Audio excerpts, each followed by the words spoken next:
না, ইলিয়াস হোসেনকে নিয়ে তো কথাটা আসলে আমাদের থামিয়ে দেওয়া উচিত, কারণ এত অ্যাটেনশন দেওয়া উচিত না ওনাকে, আমার মনে হয়। তারপরে যখন জিজ্ঞেস করছেন বলি যে এক একটা সময় না এক একটা মানুষের এক একটা ভূমিকা থাকে। ধরেন আজকে আমাকে এভাবে দেখছেন, কালকে যদি আমি কোনো খারাপ কাজ করি আমাকে কি এইভাবে আপনারা ট্রিট করবেন? করবেন না, করা উচিতও না। তো একই কথা ইলিয়াস হোসেন, পিনাকি ভট্টাচার্য বা আরো যারা ইনফ্লুয়েন্সার আছেন, প্রত্যেকের জন্য প্রযোজ্য যে আপনারা যদি আপনাদের ইন্টিগ্রিটি এবং আপনাদের তথ্যের সত্যতা শতভাগ পরিচ্ছন্ন এবং পরিষ্কার না রাখেন, তাহলে আপনাদের কথা বলা বন্ধ করা উচিত। কেন উচিত? কারণ আপনি শুধু শুধু বলবেন যে আমি আওয়ামী লীগের দালাল, তারেক ভাই বাটপার, টাকা খায়, আমার কাছ থেকে 60 লক্ষ টাকা নিয়েছে। তো এই কথাগুলো আমরা কি আপনাদেরকে বলতে দিতেই থাকবো? এখন তো প্রশ্নটা যে আপনি কি শুধু এই একটি মাত্র মিথ্যা কথাই ছড়িয়েছেন?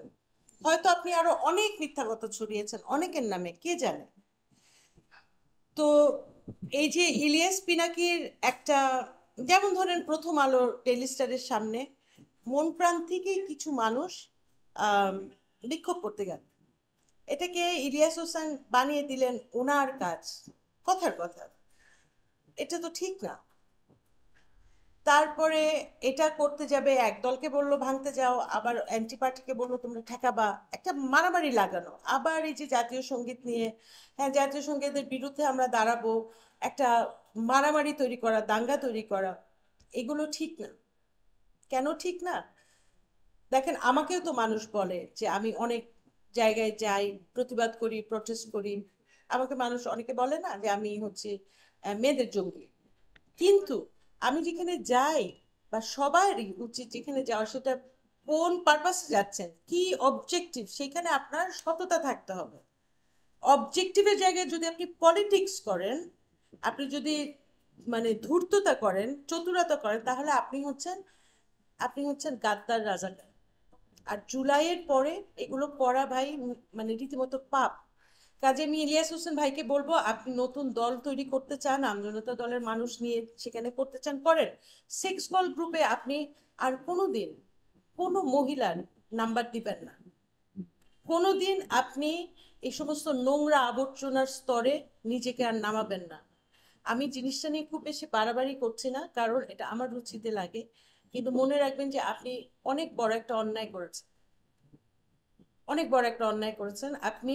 আপনার হাতে বাংলাদেশের কোনো মেয়ে নিরাপদ কিনা আমি নিশ্চিত না। আমি জানি না আপনার নিজের মানে কন্যা সন্তান আছে কিনা, বা মানে এগুলো না খুব আহ মানে গর্হিত ধরনের অপরাধ। এবং ইলিয়াস হোসেনের মতো একজন মানুষ যদি এরকম মেয়েদেরকে, ওই কি বলে, মানে একটা কি পুরুষদেরকে মানে কি বলবো, এগুলো বলতেও একটা ভাষারও সমস্যা। কথা হচ্ছে আপনি এই কাজগুলো আর করবেন না, এক। আর পিনাকি ভট্টাচার্য অলরেডি তো দেখেছেন ওনাদের মুখ খুব কালো, খেয়াল করেছেন কিনা জানি না, কয়েকজন ইউটিউবারের মুখ খুব কালো।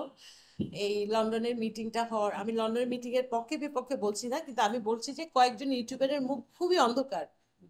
তো আপনারা এই অন্ধকার নিয়ে থাকেন। আবার দেখলাম আইসিটি উপদেষ্টাও গিয়ে দেখা করে আসছেন ওনার সাথে প্যারিসে। তো আপনারা কুটিচালি ষড়যন্ত্র আর করেন না।